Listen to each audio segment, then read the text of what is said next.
बिस्मिल्लाहिर्रहमानिर्रहीम। अस्सलाम वालेकुम यूनिवर्सिटी कुकिंग यूट्यूब चैनल की तरफ से आज फिर से मैं हाजिर हूँ आपके लिए बैंगन के कोफ्ते की रेसिपी के साथ। उम्मीद करूँगी ये रेसिपी आपको बहुत पसंद आएगी। अगर आपके घर में छोटे या बड़े बच्चे कोई भी बैंगन की सब्ज़ी नहीं खाते, बैंगन की सब्ज़ी से दूर भागते हैं, इसे खाना पसंद नहीं करते, तो जब आप उनको बैंगन के कोफ्ते बना के देंगे तो ये बार बार आपसे इस तरह के कोफ्ते बनवाने की फरमाइश करेंगे और ये बड़े शौक़ से बैंगन की सब्ज़ी खाएंगे। तो चलिए सब शुरू करते हैं। सबसे पहले मैंने 1 kg कद्दू बैंगन नहीं है सॉरी, तो इनका मैंने ऊपर वाला छिलका रिमूव कर लिया है। इधर मैंने एक बाउल के अंदर पानी लिया है, तो अब इन बैंगन को मैं इसके अंदर काट दूँगी। इसके मैंने बड़े बड़े पीसेस करने हैं, इसके छोटे पीसेस नहीं करने। ये देख रहे हैं आप, इस तरीके से मैं इसके बड़े बड़े पीसेस कर दूँगी। सब बैंगन को मैं इसी तरीके से काट लूँगी। इधर मैंने बैंगन को काट लिया है, मैंने इसके पानी के अंदर रखा है ताकि ये काले ना हो जाएं। बैंगन की सब्ज़ी को जब काट के रखा जाए तो थोड़ी देर में ये अपना रंग बदल लेती है। तो ये देखिए, इधर मैंने कढ़ाई ली है, तो अब मैं ये बैंगन कटे हुए इस कढ़ाई के अंदर डाल दूँगी इस तरीके से, और इसके नीचे मैं फ्लेम मीडियम कर दूँगी। इसको थोड़ी देर के लिए मैं इस बंद करके रख दूँगी ऊपर प्लेट दे के। तो 2 मिनट के अंदर ये जो है ये गल जाएंगे, क्योंकि ये बहुत नरम सब्ज़ी होती है, बहुत जल्दी से गल जाती है, ये ज़्यादा टाइम नहीं लेती। ये देख सकते हैं आपके 2 मिनट हो चुके हैं। ये देखिए, आप देख सकते हैं कि सब्ज़ी ने अपना पानी छोड़ दिया हुआ है और ये अपने ही पानी के अंदर गल भी चुकी है, इसका कलर भी बदल चुका है। ये देखिए माशाल्लाह से ये बहुत अच्छी से गल चुकी है। अब मैं इसको बाउल के अंदर निकाल लूँगी।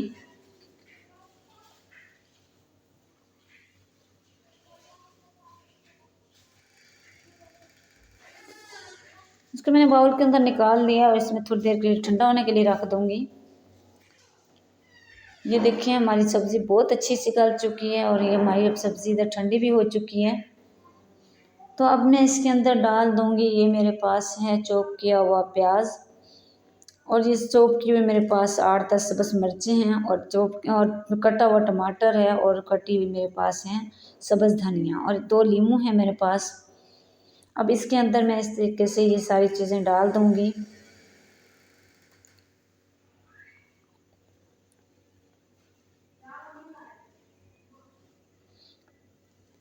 अब ये मेरे पास कुछ मसाले हैं, इनमें से मेरे पास है 1 टीस्पून नमक और हाफ़ टी स्पून ज़ीरा पाउडर, 1 टीस्पून दड़ा मिर्च, और इधर है ये 1 टीस्पून मेरे पास अनारदाना, और हाफ़ टी स्पून है खुशक धनिया का पाउडर, और हाफ़ टी स्पून है हल्दी का पाउडर। अब इसको मैं इसके अंदर डाल दूँगी।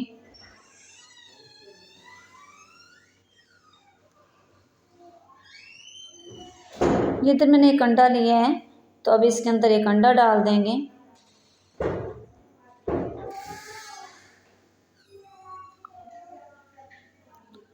और ये मेरे पास है 1 प्याली बेसन की, तो इसके अंदर हमने बेसन डाल देना है। और ये आधा चम्मच मेरे पास है लहसुन अदरक का पेस्ट, ये भी इसके अंदर डाल दूँगी, ज़्यादा नहीं डालना। तो अब हमने इसको अच्छा सा मिक्स कर लेना है।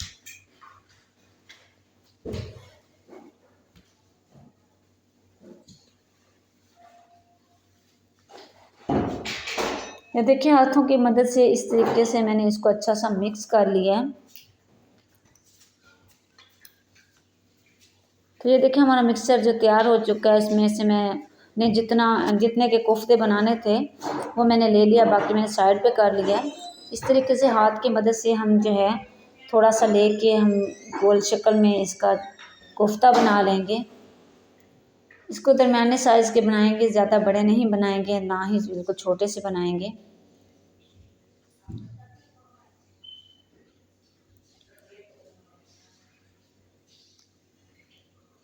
तो इस तरीके से मैं सारे इसके कोफ्ते बना लूँगी।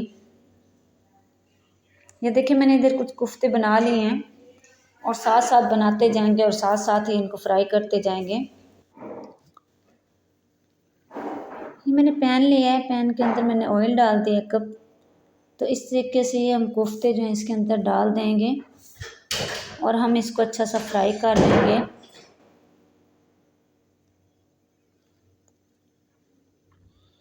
इस तरीके से मैंने इसके अंदर सारे कोफ्ते डाल दिए हैं।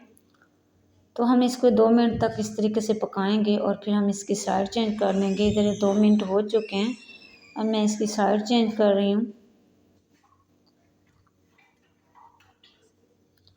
ये देखिए मैंने सब कोफ्तों की इस तरीके से साइड चेंज कर ली है। तो ये देख सकते हैं आपके दोनों तरफ से अच्छे से पक चुके हैं, इनका दोनों तरफ से एक जैसा कलर आ चुका है।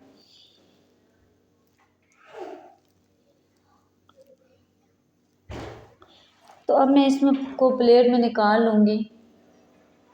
बिस्मिल्लाहिर्रहमानिर्रहीम।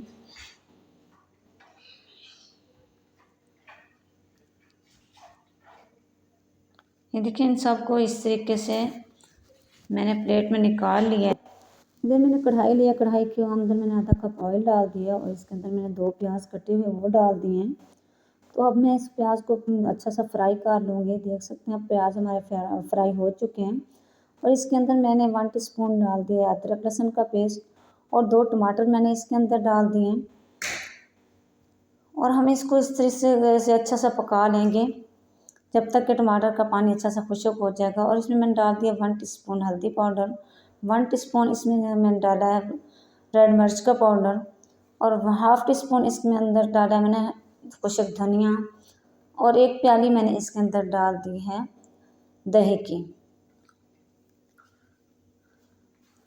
और थोड़ा सा मैंने इसके अंदर पानी भी डाल दिया है ताकि हमारी ग्रेवी जो है वो अच्छी सी तैयार हो जाए।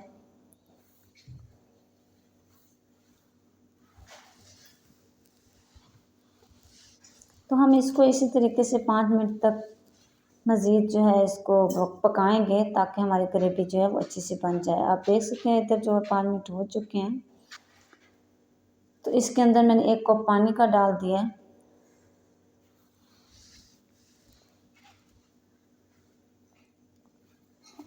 और पानी में उबाल आना शुरू हो गए हैं। अब मैं इसके अंदर जो कोफ्ते बना के रखे थे वो मैंने इसके अंदर डाल दिए हैं और आराम से इसको मिक्स कर लेना है।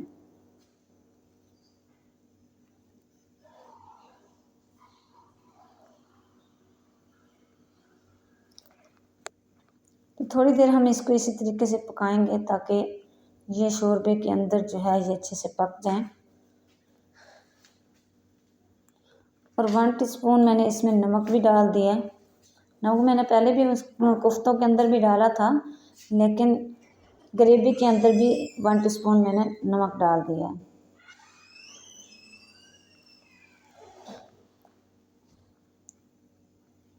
तो माशाल्लाह ये हमारा जो है कोफ्ते तैयार हो चुके हैं। उनके नीचे मैंने आग बंद कर दिया है। ये प्लेट है, इसके अंदर मैं आपको निकाल के दिखाती हूँ। बिस्मिल्लाहिर्रहमानिर्रहीम।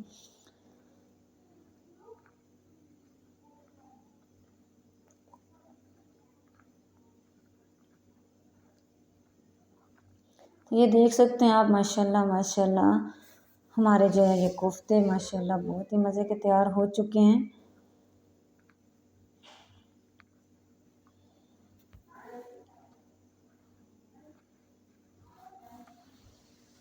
इस तरीके से जब आप बैंगन के कोफ्ते बनाएंगे तो छोटे बड़े सब बड़े शौक़ से खाएंगे। देखिए इसके ऊपर मैंने थोड़ा सा धनिया लगा दिया है। उम्मीद करूँगी कि आज की ये रेसिपी आपको बहुत पसंद आई होगी। अगर रेसिपी पसंद आई है इसे लाइक करें, शेयर करें, सब्सक्राइब करना ना भूला करें ताकि आने वाली मेरी हर वीडियो सबसे पहले आप तक पहुँच सके। दुआ में याद रखिएगा। अस्सलामु अलैकुम।